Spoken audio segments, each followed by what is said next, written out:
Alright, so I'm about 8 days into this paddock right here. I know I didn't really post anything about it, but I guess this is the beginning. It was a trial and I wanted to see if it was going to work out. I had a feeling it was, and it is so far. It's real spotty. It's not growing as even as I wanted to. And I think that's mainly due to irrigation problems and also the manure deposits here. So I had a deep bed of manure here, unfortunately.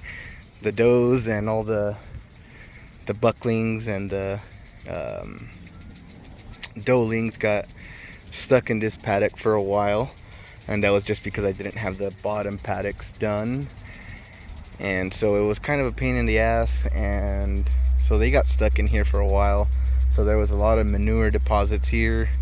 So I came in here and I leveled it, and you could see all around there, all around the edges over here. It's fine, it's not a big deal. But in this area right here, it's growing, but it's not growing so much, and I don't think it was my dispersal method. It definitely could have been that I didn't disperse enough Bermuda grass seed here.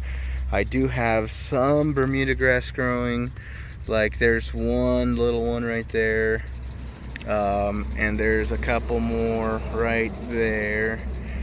But I think the main issue was I didn't rake this area in here. I didn't rake the manure far enough, and when the seed did germinate, it developed nitrogen burn, and it burned the root and killed the seed. But everywhere else where I dragged out the manure pretty good, which is going to be all on this edge, all on that edge, and essentially what I was doing is I was getting it from this edge, dragging it out that way, and you can see the rows that are here. For the most part, in this area where they would hang out and most of the manure deposits were, not a lot of growth going on, but I do have some patches, so it definitely could be it could be a whole list of things. But I'm guessing it was the manure deposits. It just was just too much manure, and trying to sprout any type of seed in just plain manure is going to cause a problem, because you're going to end up with nitrogen burn. But so far everything else is growing great. It seems like some of this stuff over here is getting well established now, and it's starting to dig its roots deep into the ground. I'm watering every day here, twice a day. Let's go right here so we could see the piles, and there is some random corn in there just because I was feeding the girls grain, so you will see that. And this is what I'm talking about. Look at these deep manure piles, and it's actually hot here in this area right here. There's heat, and there shouldn't be heat here because it's not that deep. But oh, see, I'm starting to find another problem here. We have a colony of ants, red ants, and the problem there is they will definitely steal your seed. They'll steal your seed, they'll eat it, and it makes sense why they were burrowing here, why they made their home here, and that's because they had the heat and the insulation from the manure and all the just organic matter that's in there. And they had the food source. Jeez, these suckers bit me up pretty good already.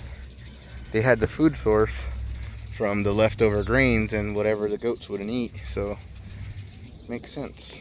Perfect habitat for them. Anyway, so that's one problem. I already seen another problem there too, was towards the bottom where the soil's at, it's not wet, it's damp, but I mean like barely damp, almost all dry. So that also means that the soil was not getting wet, and therefore the soil was dry, wicking away the moisture from the top. And we're still, I mean, I'm here in Central California, so you're talking about 100 you know, 105, 106 degree days most of the time. This is what it looks without irrigation. It would be barren and just complete gone. I mean, just nothing here, nothing growing, especially with the goats on here. And you can see, if I go over here, I will show you how deep the manure can be if I don't rake it. And that's why I'm suspecting we had nitrogen burn. I'm gonna set this down real quick.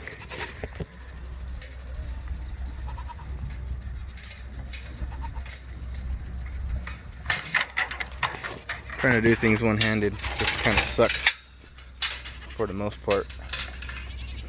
But like right here, we have where the bucks were at, and they've been here for a while. It's a very large paddock for the amount of bucks we have here. I'm gonna show you just how deep this could be.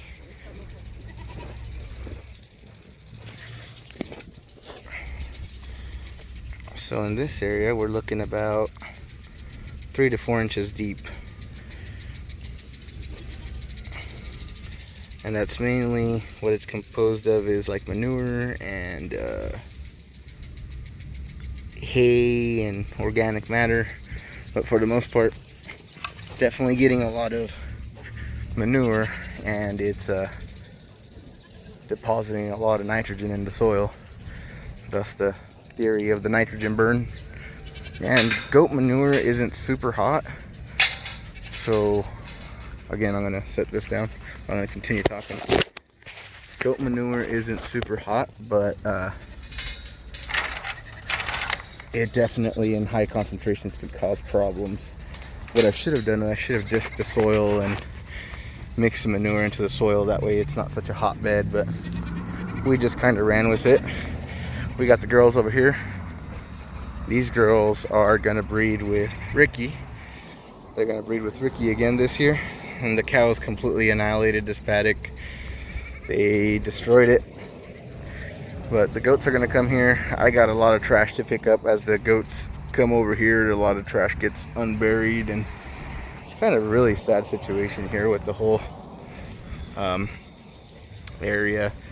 Like I said, a lot of this was never used, and it was pretty much used as a dumping site. I cleaned up like 90% of it, but as the animals trample through it and they go through it, they pick up a lot of the stuff. So yeah, it's I'm working on it. So I'm letting them eat all this stuff down pretty close to the ground.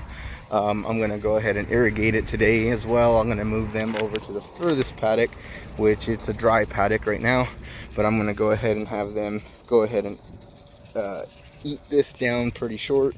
I already threw some more Bermuda seed in here to go ahead and compensate from what the cows destroyed. And now I can say cows because I have 2 heifers. Technically not, well, I already spilled the beans. So let's go over here. I have 2 heifers now. Still not cows, but you know, they're cows to me. Not proper right now. Anyway, here's that other heifer. She's right over there hiding away. That's the heifer my dad had bought to butcher. And she's just a Jersey steer, you know what I mean? Just dairy. And a lot of the people around here, they like it, you know, and my dad likes it and I like it, you know, I have no problem with it. These are all dairy.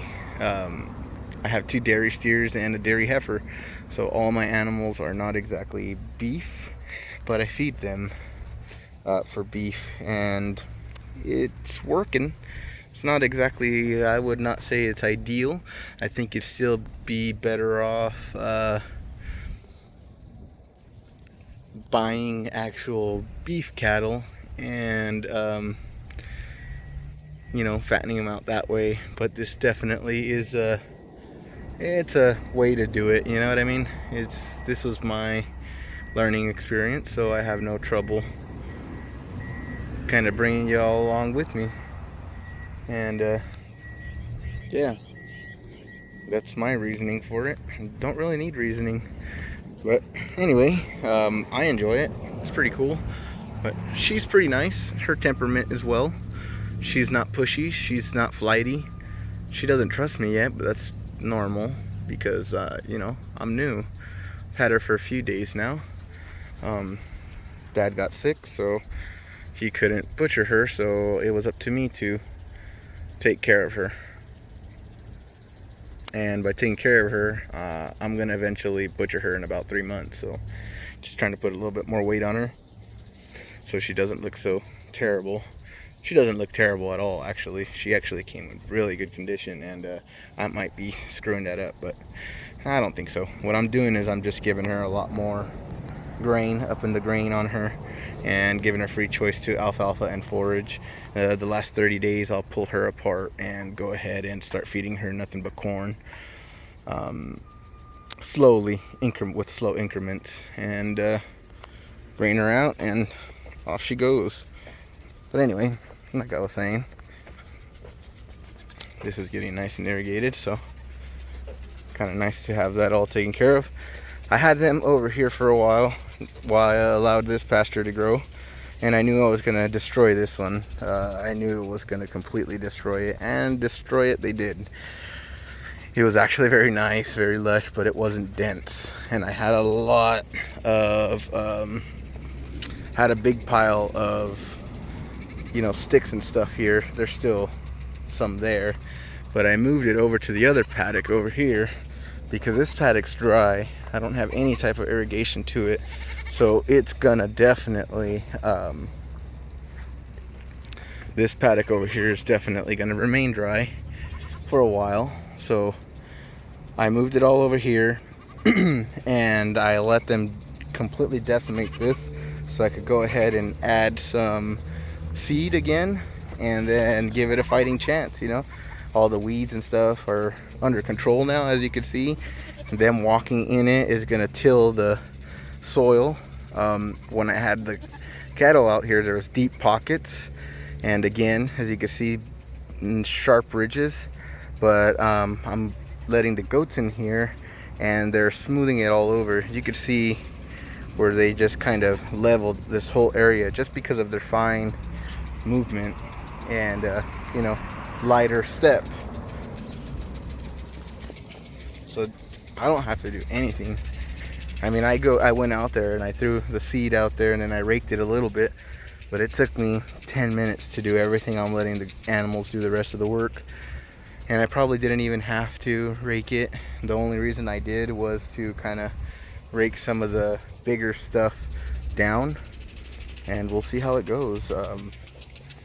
I'm probably gonna throw some oats in there. The only thing is I gotta get the goats off off the paddock before I put the oats down, because man, they will pick individual oats out of the ground. They'll literally dig the soil, they'll scratch the soil and eat individual oats that I plant. So just an FYI if anybody's planning on getting some goats. But tomorrow I plan on making a good video. I'm gonna actually do, you know, put some effort into it and not just all this point and shoot type video. I'm gonna do my best what I could do on free editing software. I might even put it on my laptop, but it's more than likely just gonna be all edited on my phone. So if you've made it this far, that's the next sneak peek, and it's essentially gonna be how and where I get grain, and it's not at your Tractor Supply. I used to do the Tractor Supply feed, but once you start having this many animals, you can't afford Tractor Supply. I mean, Tractor Supply wants $10 for a bag of corn. That's pretty steep if you really think about it. Once you have all these animals, I'd probably, geez, I go through 20 pounds, 30 pounds, probably 40 pounds of grain a day. So you're talking about, you know, almost $10 a day just in grain, and probably another $10 a day, if not a little more, in hay. So $20 a day, you know, you got to start mitigating costs somewhere. Hay, I buy it in bulk. Not super, you know, a lot of bulk, because we just don't have very good prices around here. Um, Alfalfa runs you, you know, anywhere from 15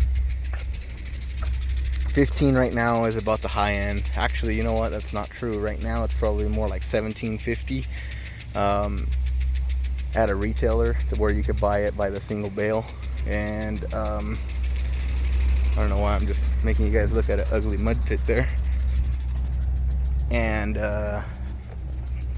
buying it where I buy it, like, these are some happy cattle here. Where I buy it off a dealer, a vendor, I guess you would call him, and he grows his own, or he buys it and then sells it out of property as well. So it's a little different, but it's mainly that is his business, is just hay. So I went out there and I bought 20 bales, so it equals to about a ton of hay at a time, which is the way you really want to buy it, because I bought it at $14 a bale versus $17.50. So it definitely adds up. The savings add up pretty fast, especially when you're feeding as much as I'm feeding. And if you're feeding more, well then, yeah, I'm definitely, you know, feeling you, because I know how expensive this hobby can get. But anyway, that's next video. Thank you and goodbye.